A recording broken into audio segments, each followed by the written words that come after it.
Hukuman penjara 12 tahun terhadap bekas Perdana Menteri. Parlimen ke-14 dibubarkan. Wallahi wabillahi watallahi.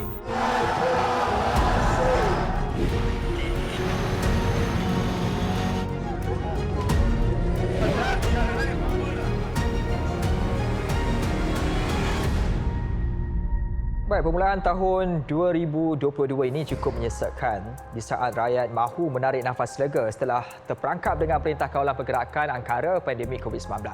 Peristiwa bencana banjir membuat rakyat kita ini tidak keruan di permulaan tahun ini. Drama politik juga sentiasa berlegar-legar yang pasti setiap saat dan juga detik ada sahaja pelbagai gerakan yang mengatur strategi mencari kekuasaan. 2022, tahun yang penuh polemik atas nama perjuangan. Hampir saban hari, tumpuan rakyat ini terarah kepada cerita dari Kamar Mahkamah dan juga Putrajaya. Mendengar, memerhati, meneliti episod-episod yang selanjutnya yang terkait dengan isu-isu pemain politik.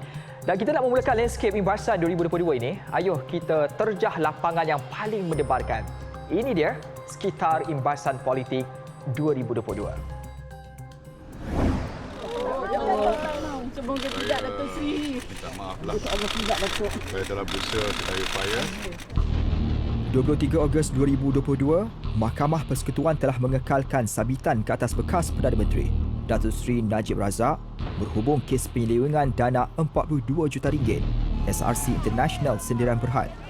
Atas kesalahan itu, beliau dijatuhi hukuman penjara 12 tahun dan denda RM210 juta. Keputusan itu dibuat oleh panel 5 hakim dipengerusikan Tengku Maimun Tuan Mat dengan sebulat suara. Selain Datuk Seri Najib Razak, terdapat beberapa ahli politik lain diarah bela diri atas kes mahkamah masing-masing. 2 September 2022, Mahkamah Session Kuala Lumpur memerintahkan Ahli Parlimen Kinabatangan Datuk Seri Bung Mokhtar Radin dan isteri Datin Seri Zizi Izzati Abdul Samad membela diri atas tuduhan rasuah berjumlah RM2.8 juta. Keputusan itu dibuat selepas mendapati pihak pendakwaan berjaya membuktikan kes prima facie terhadap Bung Mokhtar yang juga bekas pengerusi bukan eksekutif Feltra dan Zizi Izzati.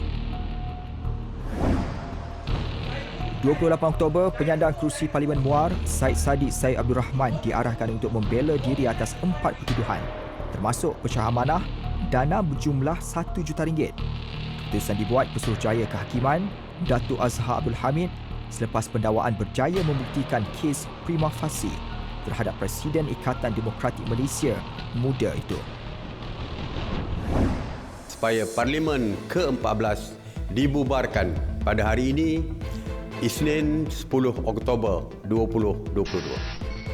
10 Oktober, Perdana Menteri Datuk Seri Ismail Sabri mengumumkan pembubaran Parlimen bagi memberi laluan kepada pilihan raya umum ke-15 PRU15 walaupun negara dilanda banjir di beberapa kawasan. Barangkali pengumuman dapat mengukir senyuman sebahagian ahli politik, namun tidak bagi rakyat. Oh, habis rumah mak habis lah, barang-barang. Dah sampai naik atas katil kan, tilam-tilam. Ia mencetus kemarahan sebahagian rakyat Malaysia kerana pengumuman itu dilihat tidak mengambil kira kesesaraan yang dihadapi rakyat bawahan. Suruhanjaya Pilihan Raya SPR menetapkan 19 November sebagai hari pengundian bagi Pilihan Raya Umum ke-15. 20 Oktober 2022, Suruhanjaya Pilihan Raya SPR telah menetapkan 19 November sebagai hari pengundian bagi PRU15. Tarikh penamaan calon dan pengundian awal pula pada 5 dan 15 November. Selain itu, Pilihan Raya PRK Dewan Undangan Negeri DUN N66 Bugaya Sabah turut diadakan serentak dengan PRU15 bagi mengisi kekosongan kerusi. Sekitar kempen PRU15, antara yang menjadi tumpuan ialah Parlimen Tambun di Perak. Kerusi Pakatan Harapan PH, Datuk Seri Anwar Ibrahim bertanding menentang bekas Menteri Besar Datuk Seri Ahmad Faizal Azumu. Di Ibu Negara pula menyaksikan pertembungan 10 penjuru di Parlimen Batu. PRU15 memperlihat kebangkitan rakyat untuk mengembalikan mandat kuasa selepas PRU14 lepas. 19 November jadi detik bersejarah di mana kuasa rakyat menentukan hala tuju siapakah bakal memegang tampuk negara. Ratusan mengundi agak tinggi dengan penyertaan undi 18 walaupun beberapa kawasan mengalami bencana banjir. Pengumuman rasmi dibuat awal pagi, namun tiada parti politik membentuk kerajaan. Pakatan Harapan berjaya memenangi 82 kerusi Perikatan Nasional 74 kursi dan Barisan Nasional 30 kursi. Selepas episod drama 4 hari Parlimen Tergantung yang di-Pertuan Agong Sultan Abdullah Riyatuddin Al-Mustafa Billah Shah berkenan melantik Datuk Seri Anwar Ibrahim sebagai Perdana Menteri ke-10. Ia setelah memperhalusi titah pandangan Raja-Raja Melayu pada sesi perbincangan khas yang berlangsung 24 November. Wallahi wabillahi watallahi. Saya Anwar bin Ibrahim setelah dilantik memegang jawatan seorang Perdana Menteri dengan sesungguhnya bersumpah bahawa saya akan dengan jujur menunaikan kewajipan-kewajipan jawatan itu dengan segala daya upaya saya. Akhirnya, Kerajaan Perpaduan terbentuk menerusi Gabungan Pakatan Harapan PH, BN, Gabungan Parti Sarawak GPS, Gabungan Rakyat Sabah GRS dan Parti Warisan. Seramai 28 jemaah menteri serta 27 barisan timbalan menteri dilantik bagi memacu pentadbiran pimpinan Datuk Seri Anwar Ibrahim.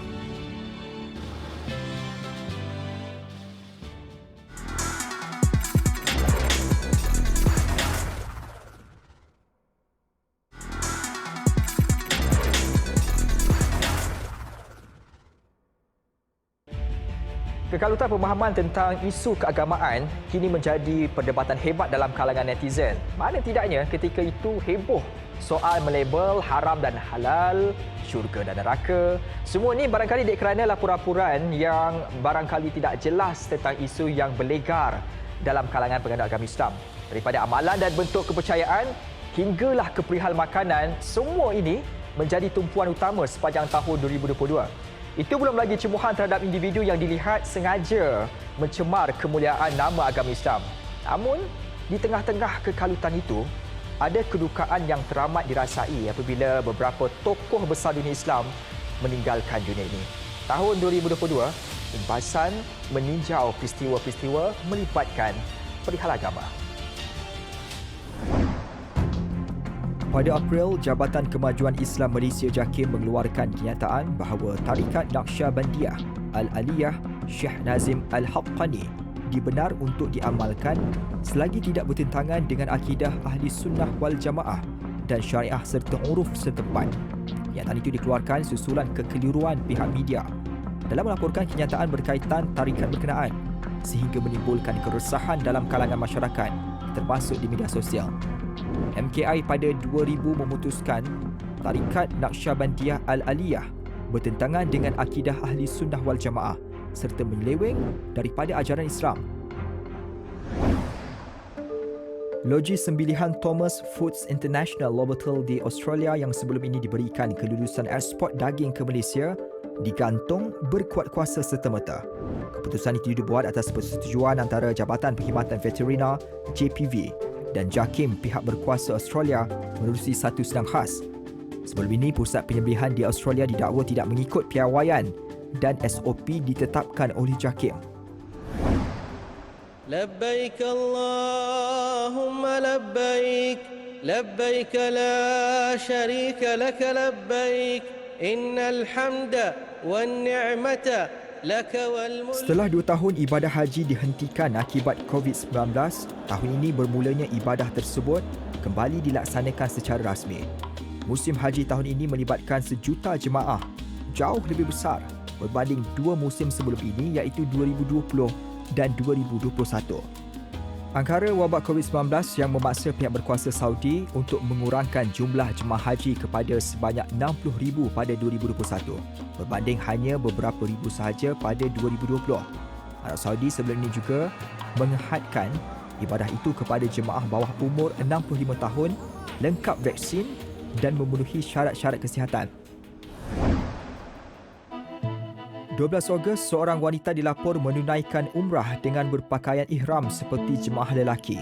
Perbuatan itu disifatkan sebagai tindakan yang tidak berakal dan dilihat sengaja mempersendakan agama Islam.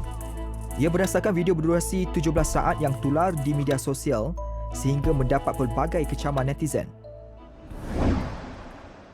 ندعو الإخوة أبناء فلسطين ندعوهم جميعا أن يتحدوا حرام عليهم أن يختلفوا. لماذا يختلفون؟ هم شعب واحد شعب واحد شعب فلسطين. 26 September, dunia dikejutkan dengan pemergian ulama tersohor dunia dari Mesir, Profesor Yusuf Al-Qaradawi pada usia 96 tahun. Ketua Kesatuan Ulama Islam Antarabangsa yang dikenali sebagai seorang mujtahid di era moden ini menghembuskan nafas terakhir di Qatar. Oktober 2022, buat pertama kali Kerajaan Arab Saudi membenarkan wanita menunaikan haji dan umrah tanpa mahram, walau bagaimanapun perlu ditemani bersama wanita atau pihak lain. Keputusan itu dibuat sesuai dengan fatwa penyilaan Al-Azhar Al-Sharif di Mesir, Abbas Shoman, Mac lalu. Kemunculan يا أيها الناس إنا خلقناكم من ذكر وأنثى وجعلناكم شعوبا وقبائل لتعارفوا إن أكرمكم عند الله أتقاكم. We were raised to believe. Seramai 63 jemaah umrah warga Malaysia terkandas di Arab Saudi sejak Jun lalu setelah dibawa ke Madinah oleh kumpulan tarikat Naqsyabandiyah Al-Khulidiyah untuk mengerjakan umrah pada Mac. Kesemua mereka berjaya dibawa pulang ke tanah air secara berfasa selepas kumpulan terakhir melibatkan 23 jemaah selamat tiba di tanah air pada 12 November.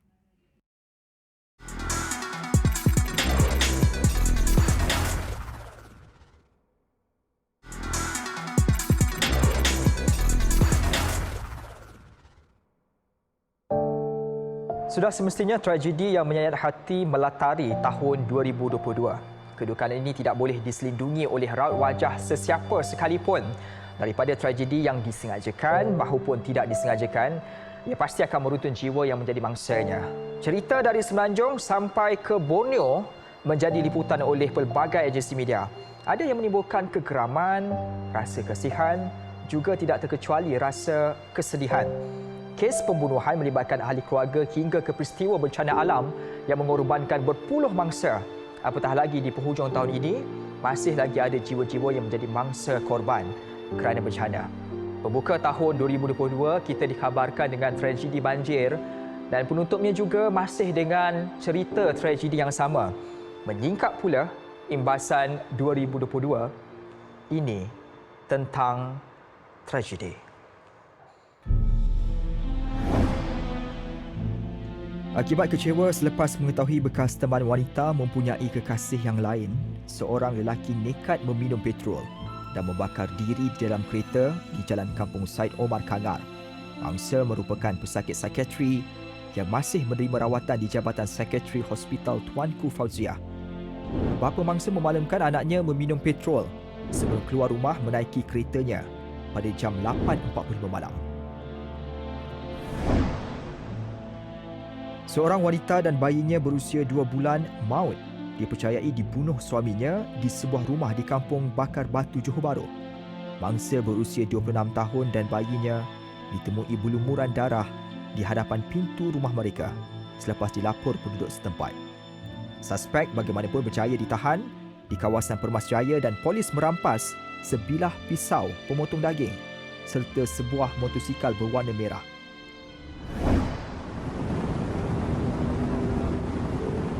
Julai, tragedi banjir dan kepala air melanda Baling Kedah.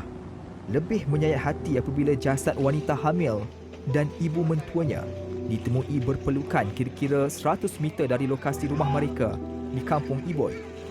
Mayat Nurul Anis Abu Hassan, 28 tahun, yang hamil 4 bulan itu ditemui dahulu sebelum pasukan penyelamat kemudiannya menemui mayat ibu mentuanya, Salma Ahmad Akib, 53 tahun, di bawah mayat menantunya itu. 18 September 2022, seorang kanak-kanak lelaki maut selepas tertusuk serpihan kaca di bahagian dada ketika bermain di rumahnya di Kampung Bukit Canggang, Banting. Mangsa dipercayai melompat di atas sofa sebelum terjatuh di atas meja kaca di hadapan sofa berkenaan. Dan mangsa terkena serpihan kaca dan dikejarkan ke klinik berhampiran sebelum dibawa ke Hospital Banting. Namun, disahkan meninggal dunia ketika menerima rawatan kecemasan. Awal ini berlaku kat highway kilometer 45. Allah, bini meninggal dalam kereta terbakar. Sabar. Allah. Lupa yang kita tinggal awak ya.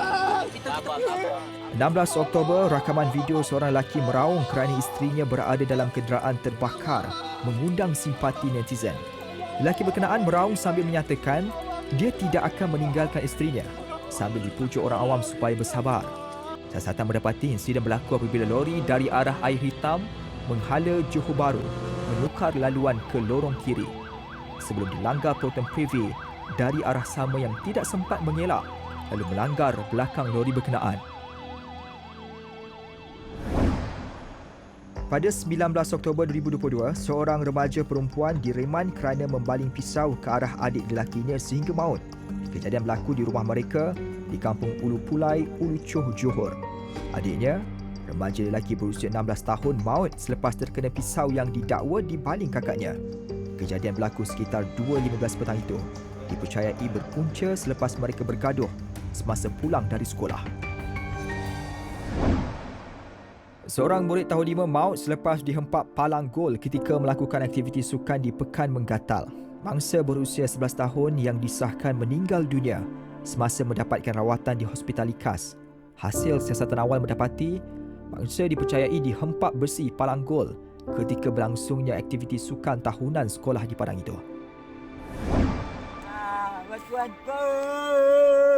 Amalelo ka. Batuan baru terdalu amal yang pendidiku. Di Lahad Datu, seorang bapa cedera parah manakala anak lelakinya dilaporkan hilang selepas dibaham buaya. Dalam kejadian di perarian Markas Operasi Pasukan Gerakan Marin PPM, lelaki berusia 40-an luka di bahagian kepala dan badan manakala anaknya yang berusia 3 tahun dibaham serta dilarikan oleh haiwan pemangsa berkenaan. Ketika kejadian, kedua-dua mereka sedang menjalankan aktiviti mendayung perahu di kawasan perairan berkenaan. Allahu Akbar. Allahu Akbar. Allahu Akbar. Beberapa minggu sebelum 2022 melabuhkan tirai, berlaku lagi tragedi menyayat hati yang meragut sekurang-kurangnya 24 nyawa.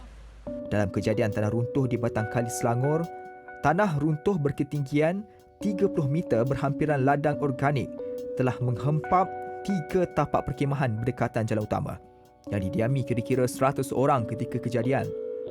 Insiden pagi Jumaat itu turut mendapat liputan media antarabangsa di mana terdapat mangsa belum ditemui dan ia disifatkan bencana tanah runtuh terburuk di Malaysia pada tahun ini.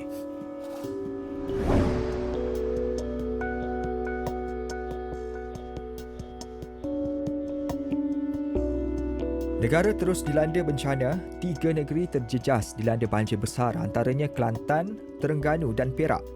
Di Tumpak Kelantan, 3 beradik perempuan maut dipercayai terkena renjatan elektrik di sebuah rumah yang dilanda banjir di Kampung Morak. Difahamkan salah seorang daripada mangsa terkena renjatan elektrik selepas memegang tiang rumah. Sebelum terkena kepada 2 adiknya yang ingin membantu kakaknya.